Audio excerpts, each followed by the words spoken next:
काही समीकरणं अशी असतात जी नेहमी सत्य असतात. मग त्यात तुम्ही कोणत्याही संख्या टाकल्या तरी ते सत्य असतात. हे बीजगणितातील सुवर्ण नियमांसारखे असतात. नित्य समीकरण हे असे समीकरण असते जे त्यात असलेल्या चलांच्या सर्व किमतींसाठी सत्य असते. आज आपण सर्वात प्रसिद्ध नित्य समानता समजून घेणार आहोत. ती म्हणजे ए अधिक बीचा वर्ग बरोबर एचा वर्ग अधिक 2ab अधिक बीचा वर्ग. पण फक्त पाठांतर करण्याऐवजी भूमितीचा वापर करून हे का सत्य आहे ते आपण पाहूया. आपल्याकडे एक चौरस आहे ज्याची बाजू ए अधिक बी अशी आहे. जर हा ए अधिक बी बाजू असलेला चौरस असेल तर चौरसाचं क्षेत्रफळ बाजूचा वर्ग या सूत्राने काढले जाते. त्यामुळे त्याचे क्षेत्रफळ ए अधिक बी या कंसाचा वर्ग असं असेल. बरोबर.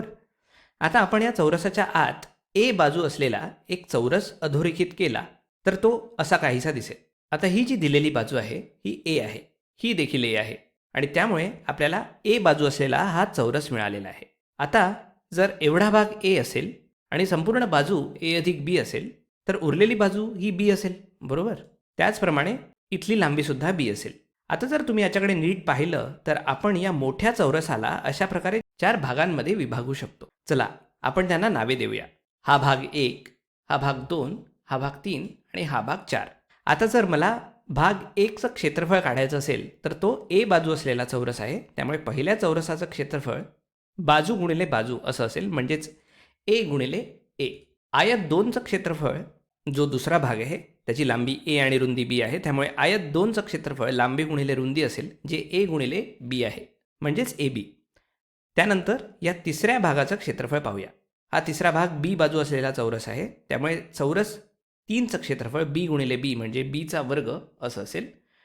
आणि भाग 4चं क्षेत्रफळ जो प्रत्यक्षात पुन्हा एक आयत आहे ज्याची लांबी बी आणि रुंदी ए आहे. त्यामुळे आयत 4चं क्षेत्रफळ बी गुणिले ए म्हणजेच बी ए असेल. बरोबर. आता जर तुम्ही लक्ष दिलं असेल तर हा मोठा चौरस या 4 भागांनी मिळून बनलेला आहे.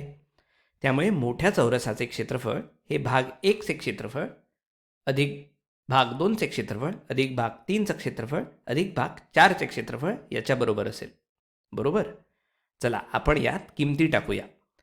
या मोठ्या चौरसाचं क्षेत्रफळ ए अधिक बी कंसाचा वर्ग असं आहे. भाग 1चं क्षेत्रफळ एचा वर्ग आहे. या दुसऱ्या आयताचं क्षेत्रफळ ए बी आहे. तिसऱ्याचे क्षेत्रफळ बीचा वर्ग आहे. तिसऱ्याचे क्षेत्रफळ बीचा वर्ग आहे आणि भाग 4चं क्षेत्रफळ बी ए आहे. म्हणून ए अधिक बी या कंसाचा वर्ग हे एचा वर्ग अधिक ए बी अधिक बी ए अधिक बीचा वर्ग याच्याबरोबर असेल. आणि म्हणूनच उजवी बाजू आपल्याला लिहिता येईल एचा वर्ग अधिक 2ab अधिक बीचा वर्ग. आणि ही या नित्य समानतेची भूमितीय सिद्धता आहे. म्हणूनच ए अधिक बीचा वर्ग बरोबर एचा वर्ग अधिक 2ab अधिक बीचा वर्ग. चला आता आपण ए आणि बी साठी काही किमती घेऊन याचा पडताळा घेऊया. समजा ए बरोबर 3 आहे आणि बी बरोबर 2 आहे. तर सगळ्यात आधी आपल्याकडे ए अधिक बी बाजू असलेला चौरस म्हणजेच 3 अधिक 2 बाजू असलेला चौरस असा दिसेल. डाव्या बाजूसाठी आपल्याला या संपूर्ण चौरसाचे क्षेत्रफळ काढावे लागेल जे 3 अधिक 2चा वर्ग म्हणजेच 5चा वर्ग याने मिळेल जे येते 25.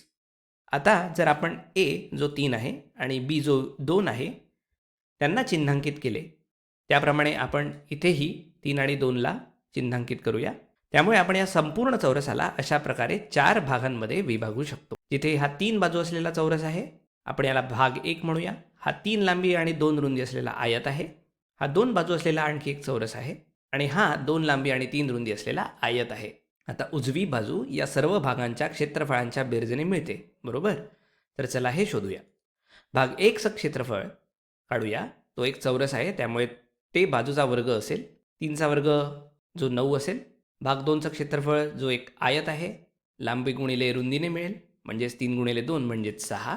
या तिसऱ्या भागाचं क्षेत्रफळ जो पुन्हा एक चौरस आहे तो 2 गुणिले 2 ने मिळेल म्हणजे 4 आहे. आणि या चौथ्या आयताचं क्षेत्रफळ 2 गुणिले 3 ने मिळेल जे 6 आहे. आता आपली उजवी बाजू येते 9 अधिक 6 अधिक 4 अधिक 6 म्हणजेच 25. त्यामुळे आपल्या लक्षात येतं की डावी बाजू ही उजव्या बाजूच्या बरोबर आहे. अशा प्रकारे याचा पडताळा पूर्ण झालेला आहे.